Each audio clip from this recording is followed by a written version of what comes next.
Dear pre-calculus students, here is the question. Given the graph of g of x, and we are going to find out the following. First off, is g 1 to 1? And it will be yes. Why? Because as you can see, it does pass the horizontal line test, right? So yeah, that's pretty much it. B, we are going to calculate g of 2. This right here, right? Let me emphasize this for you guys. When we have g of 2, this means the 2 is the x value.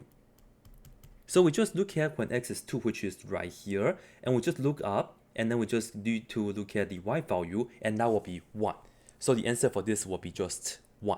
And let me just write that down for you guys. And then that's it. Now C, we are going to get g of 4. Well, same thing.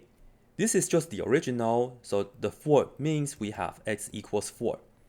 So right here, we look up, and then we see the y value is 2. And we are done again. This is nice, huh? So g of 4 is 2. Done. Now, D, this right here might be trickier, so pay close attention.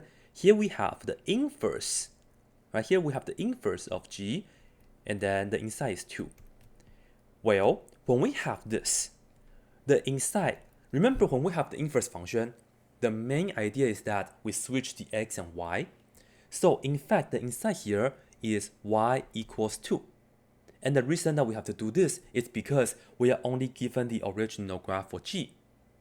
Well, if y is equal to 2, our goal is to find out what x is. So we just look at, okay, here is 1, here's 2, and then we just have to go backwards, and then we see the x is equal to 4. So right here, the answer will be 4. All right? Okay, we have another question, so we can do another practice. E, when we have the inverse and the inside is 4. This time, yes, same thing.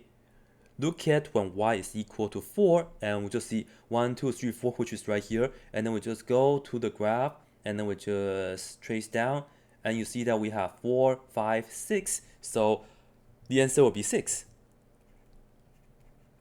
And that's it.